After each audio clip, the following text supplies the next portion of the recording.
आजच आदर्श live news चॅनलला subscribe करा आणि बेल आयकॉन अवश्य दाबा। माघी गणेश उत्सव अर्थात गणेश जयंती परिसरामध्ये मोठ्या उत्साहात साजरी केली जाते। रायगड परिसरातील सर्वात प्रसिद्ध उत्सवांपैकी गणेशोत्सव टिळकांनी सुरू केला असून तो आजही मोठ्या उत्साहात साजरा केला जातो।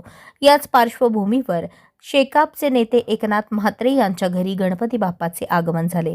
या निमित्ताने भजनाचे आयोजन करण्यात आले होते। यावेळी आलेल्या सर्व मान्यवरांचे स्वागत शेकाप नेते एकनाथ म्हात्रे यांनी केले। त्याचबरोबर त्यांनी बाप्पाकडे परिसरातील नागरिकांना सुखी व आनंदी ठेव अशी प्रार्थना केली। तसेच जिल्हा परिषद व पंचायत समितीचे उमेदवार भरघोस मतांनी निवडून येतील अशीही प्रार्थना बाप्पाच्या चरणी अर्पण केली। या प्रसंगी नातेवाईक, मित्रपरिवार व हितचिंतकांनी मोठ्या संख्येने उपस्थित राहून बाप्पांचे दर्शन घेतले। नमस्कार, मी अक्षय, आदर्श लाईव्ह न्यूज चॅनल मध्ये आपल्या सर्वांचं मनपूर्वक स्वागत। गणपती बाप्पाचं आगमन एकनाथ म्हात्रे यांच्या घरी झालेलं आहे। बाई कशा प्रकारे शुभेच्छा देत आहेत आणि बाप्पा चरणी काय प्रार्थना असेल?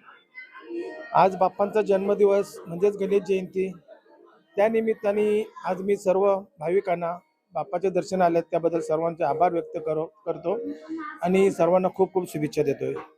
आज बाप्पांचा जन्मदिवस म्हणजे आज आपण गणेश चतुर्थी साजरी करतो।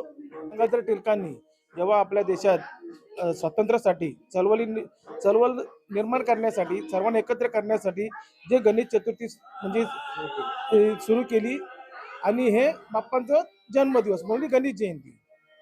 बाप्पाच्या चरणी काय प्रार्थना असेल, काय मागताय बाप्पाकडे? काय बाप्पाची चरणी एकच प्रार्थना असं की सर्वांना सुखी, समाधानी, आनंदी ठेव आणि जे राजकारण गडून होत चाललेले आहे ते शुद्ध कसे करता येईल ते बाप्पांना सांगेन का जास्तीत जास्त लवकरात लवकर हे राजकारण शुद्ध झालं पाहिजे। तर ह्यालाच अनुसरून एक प्रश्न आहे, पंचायत समिती आणि जिल्हा परिषदची निवडणूक देखील लागलेली आहे। महाविकास आघाडीच्या उमेदवारांना कशा प्रकारे शुभेच्छा देतात? बाप्पाच्या चरणी मी प्रार्थना करेन की महाविकास आघाडीचे सर्व उमेदवार विजय झाले पाहिजेत आणि जो पैशाचा जो आता सध्या राजकारण चालू आहे आणि बिनविरोधीचं जो राजकारण चालू आहे आपण पाहिलाच असेल। आता पनवेलमध्ये ज्या महानगरपालिका झाल्या त्याच्यामध्ये जे उमेदवार बिनविरोध झाले ते कुठेतरी मनाला लागण्यासारखं होतं आणि त्याच्यामध्ये महाविकास आघाडीला पराभव पत्करावा लागलेला आहे।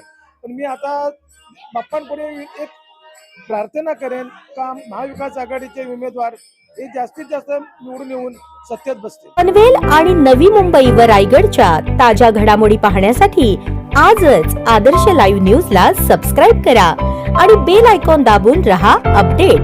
न्यूज व लाईव्ह साठी संपर्क करा 9619 880095 आणि 9653 119523।